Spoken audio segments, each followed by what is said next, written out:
नमस्कार, स्वागत है आपका खबर बिहार में। आपके साथ मैं हूं अभिषेक कात्यायन। 3 राज्यों में प्रचंड जीत के 8 दिन बाद बीजेपी ने सभी राज्यों के मुख्यमंत्रियों के नाम का ऐलान कर दिया है। छत्तीसगढ़ में आदिवासी नेता विष्णुदेव साय, मध्य प्रदेश में यादव नेता मोहन यादव और राजस्थान में ब्राह्मण फेस भजन लाल शर्मा को मुख्यमंत्री बनाया गया है। हालांकि यूपी बिहार में सबसे ज्यादा चर्चा मोहन यादव को लेकर है, क्योंकि माना जा रहा है कि मोहन यादव के बहाने बीजेपी ने 2024 में यूपी और बिहार फतह करने का प्लान तैयार किया है। लालू यादव से लेकर अखिलेश यादव की पार्टी के कोर वोटर्स में सेंधमारी के लिए यादव फैक्टर काम आएगा। अगड़ी जाति और ओबीसी को साथ साथ लेकर चलने से वोट का एक ऐसा समीकरण बनेगा जिससे पार पाना इंडिया गठबंधन के घटक दलों के लिए लोहा चबाना जैसे होगा। हालांकि बिहार महागठबंधन के नेताओं का दावा है कि यहां बीजेपी का यादव फैक्टर नहीं चलेगा। एमपी में यादव सीएम, यूपी बिहार में सेट वोट बैंक। 2024 का दंगल कारगर साबित होगा यादव फैक्टर। 2024 लोकसभा चुनाव की उल्टी गिनती शुरू हो चुकी है।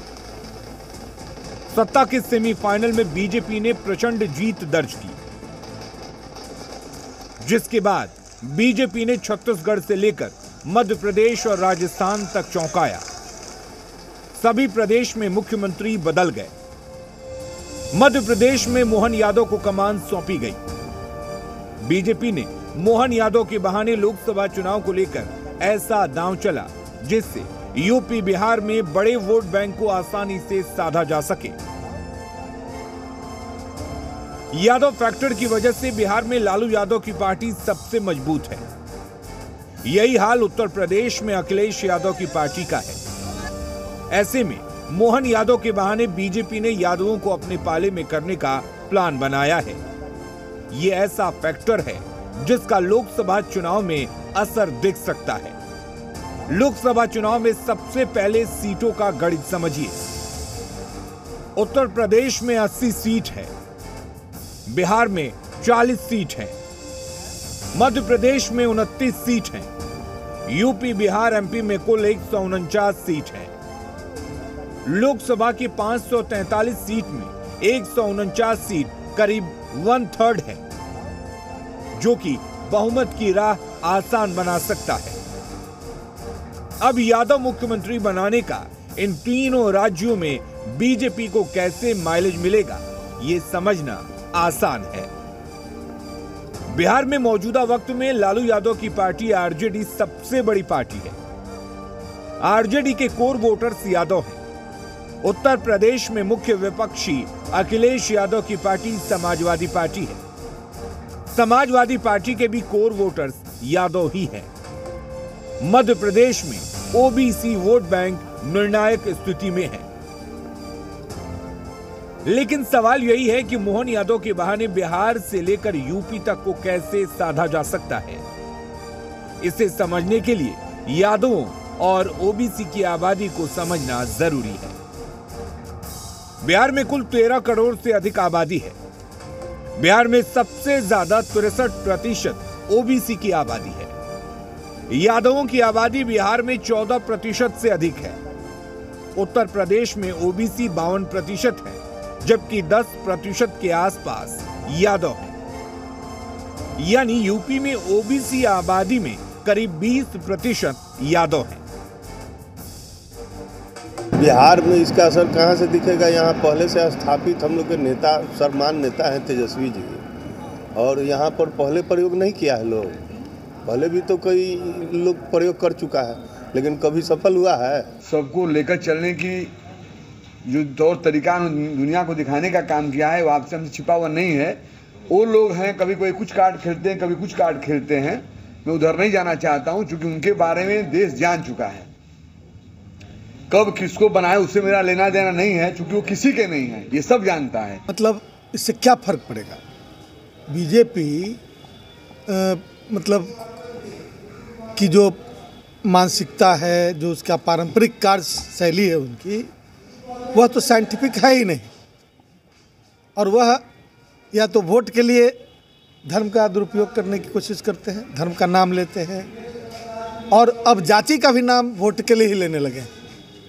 सामाजिक न्याय जैसे शब्द से उनका कोई लेना देना नहीं है।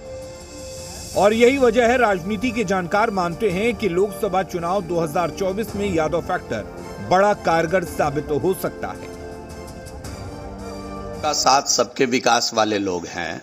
लालू जी यादवों का केवल इस्तेमाल किए हैं। भारतीय जनता पार्टी ने यादवों को सम्मान दिया है।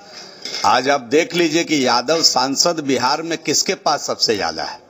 हमने सांसद बनाया, हम विधायक बनाते हैं, हम बड़े पैमाने पर लोगों को टिकट देते हैं।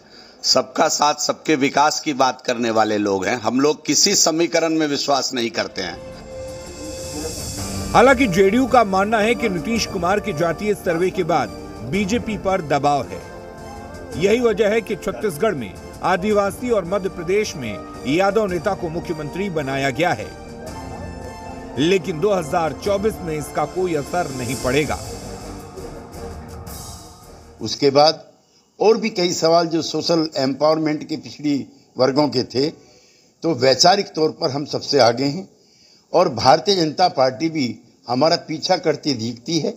जिस तरह से आदिवासी और पिछड़ी जाति के नेताओं को पार्टी ने तरजीह देनी शुरू की है, उससे लगता है कि हम सही रास्ते पर हैं और वो हमारा अनुकरण कर रहे हैं। इंडिया गठबंधन की ओर से लगातार प्रधानमंत्री नरेंद्र मोदी को ओबीसी के लीडर होने पर प्रहार किया जाता रहा है। जेडीयू दावा करती है कि नीतीश कुमार ओबीसी के सबसे विश्वसनीय नेता हैं। ऐसे माहौल में मध्य प्रदेश में मोहन यादव को कमान सौंपकर बीजेपी ने एक तीर से कई निशाना साधने की कोशिश की है। एक तो बीजेपी ने यह संदेश देने की कोशिश की है कि पीएम मोदी ओबीसी के सबसे बड़े हितैषी हैं। किसी भी ओबीसी नेता को बीजेपी प्रदेश में शिखर पर बिठा सकती है। ब्यूरो रिपोर्ट, जी मीडिया।